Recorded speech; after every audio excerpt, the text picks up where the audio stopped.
I was reborn as a young millionaire in Miami with only one goal: to win his heart.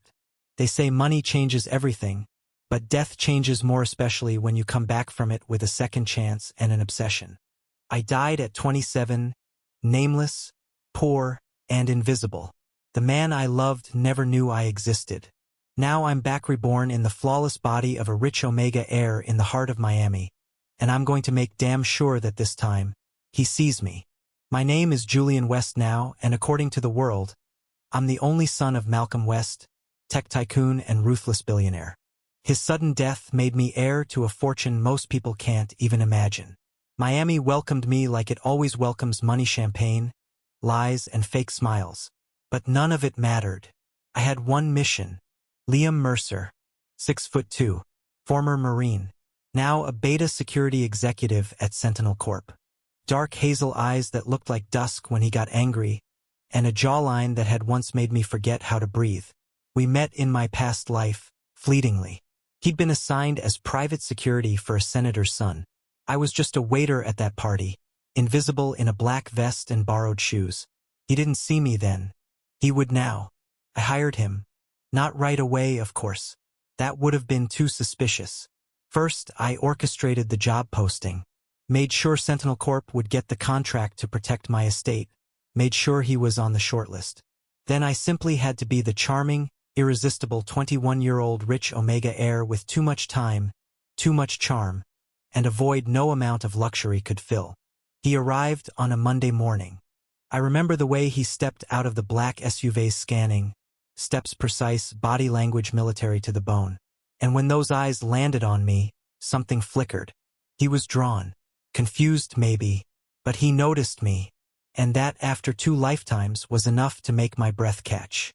"Mr. West," he said, shaking my hand firmly. "I'm Liam Mercer, head of your security detail." I smiled, slow and calculated. "Call me Julian." He nodded. "Julian," it began. I was deliberate. Casual run-ins. Late-night kitchen visits where I just happened to be making tea when he was on the night patrol. Gym sessions where I needed a spot. Beach walks where I let my guard down just enough for him to ask, "You okay?" And when he asked, I fed him pieces of my story: the loneliness of legacy, the weight of expectations, the ache of not being seen for who I really was. I never lied. I just rearranged the truth. But feelings aren't puzzles. They don't stay where you put them. Because somewhere between my calculated charm and his quiet strength, I started to feel things I hadn't planned for. Not just obsession, not just desire, but awe, respect. The way he never flinched from my emotions. The way he listened without judgment. And the way he looked at me when he thought I wasn't watching, like I was someone he didn't understand, but couldn't stop trying to. I was winning, until I started losing.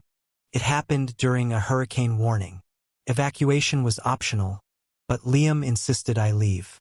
I refused. He stayed. We ended up locked inside the estate for 36 hours, the wind howling like some forgotten god. That night, when the power went out, I lit candles. We sat across from each other with a bottle of scotch and too many secrets. He asked me what I was most afraid of.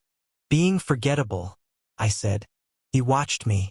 "No one like you could ever be forgettable." I don't know who moved first. Maybe it was me. Maybe it was him. But the kiss that happened wasn't the one I had envisioned for years. It wasn't perfect or poetic. It was raw. Needed. We kissed like two people drowning in their own timelines, gasping for something that felt like now. But the aftermath hurt more than the silence before it. He pulled away, guilt all over his face. "You're my client," he muttered. "You're an Omega. You don't need me messing with your life." "Maybe I want you to mess with it," I snapped. His silence was the answer I hated most. The next week, he filed a request to transfer. I denied it, so he quit. Just like that, gone. I thought the worst pain I'd ever felt was dying the first time. I was wrong. This rejection, this failure after everything was deeper. Because it wasn't just about losing him. It was about realizing I had tried to win love like a business deal. And love wasn't something you could buy, plan, or manipulate into being. I fell apart. Publicly. The tabloids called it a meltdown. Rich Omega heir hospitalized for exhaustion and grief. They didn't know the half of it. And then, one morning, I woke up and decided to let go. Really let go. I sold the penthouse, donated a quarter of my fortune to an Omega shelter in Little Havana, took the rest and started building something that mattered, a free academy for underprivileged betas and Omegas who had no one to fight for them. Love wasn't supposed to be a war, but it could be a purpose. I didn't hear from him for months.